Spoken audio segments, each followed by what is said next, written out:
Alrighty, hello and welcome to Raven's Arcana. I am Raven. Thank you for joining me. I'm going to speak a little bit about the Four of Pentacles and now some of the colors and imagery, a little bit of astrology and numerology are tied in here, and what this card may mean when you pull in a reading for yourself or for others.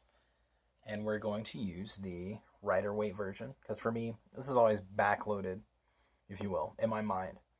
And it does capture a lot of the imagery and everything that I think is necessary to have when you're reading tarot. I love abstract tarot decks. I love the artwork. Love all of it. It's beautiful. Some of it is very hard to read and intuit, if you will, just because there's so much diversity in the cards and they get away from this imagery. Anyway, so if we're talking about what this card traditionally means, the pentacles represent money, obviously. They're also going to represent the earth element, which is the physical self. And if we're talking about money, on the positive side, this can be someone that invests their money, great investor, very financially stable, someone that stretches their dollars, someone that puts money into savings. They're very, very good with money. On the negative side, it could be someone who is miserly, someone's very stingy, right? I mean, look at how he is holding this disc. And some of the interpretations and versions of the tarot show him like he's, he doesn't want anybody getting between him and his money.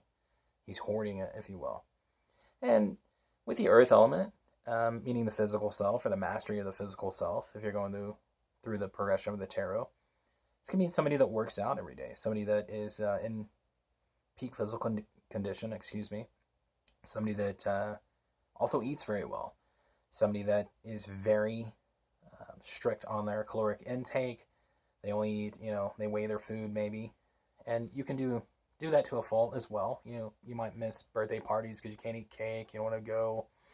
You're not going to cheer somebody's wedding because that champagne or whatever is going to put you over your calorie intake for the day. And, but mostly this card's going to mean money and stability with money. And with the number 4 in numerology, that's stability, that's structure. And the gentleman here has 2 feet on the ground. Looks like he's sitting in his chair and he looks very stable. He looks immovable almost, right? Now, if we get into the colors, the colors that I want to talk about, he has the red shoes. And the red shoes are on top of the money. They're holding the money down. Red is, love, power, authority, control.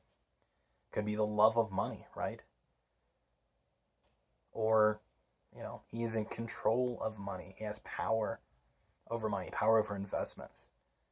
And he has a red robe on, and once again, in the on the disc or the pentacle, the coin, what have you, in the middle of his body, he has that red robe and the sleeves around it, holding it tightly. He has control of that.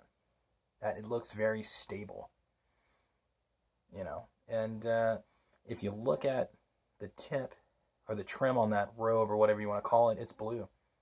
Blue can mean communication. It can mean emotion. It's also subconscious. And for me, subconscious, this can be ingrained in you. It is ingrained in you that you either love money, you love the chase, or it is just built inside you. It's ingrained in you.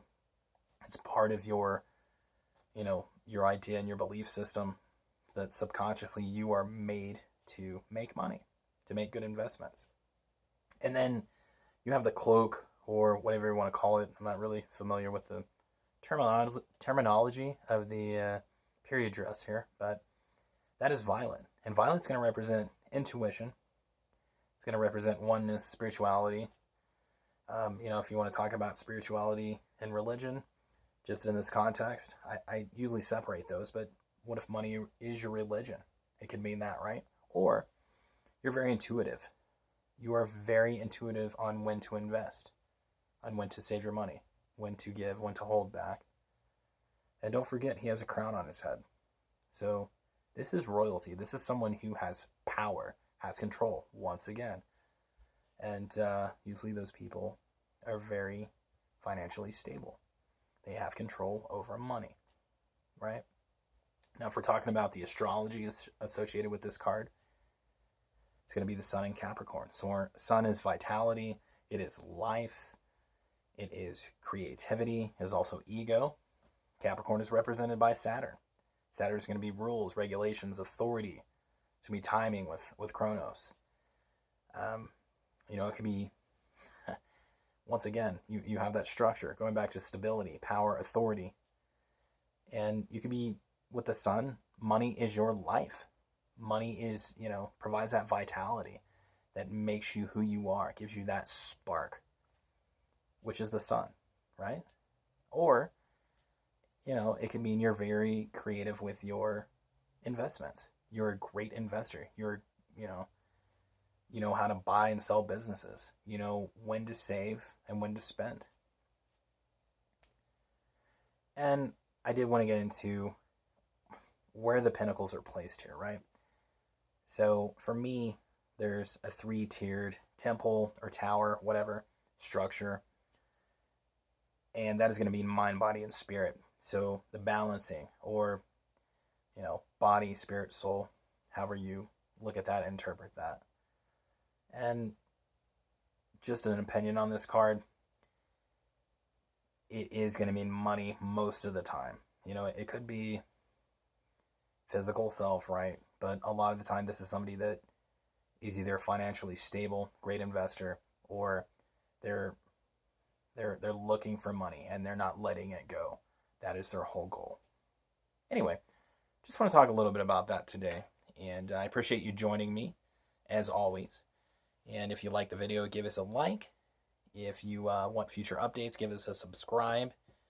And as always, at Ravens Arcana, appreciate it.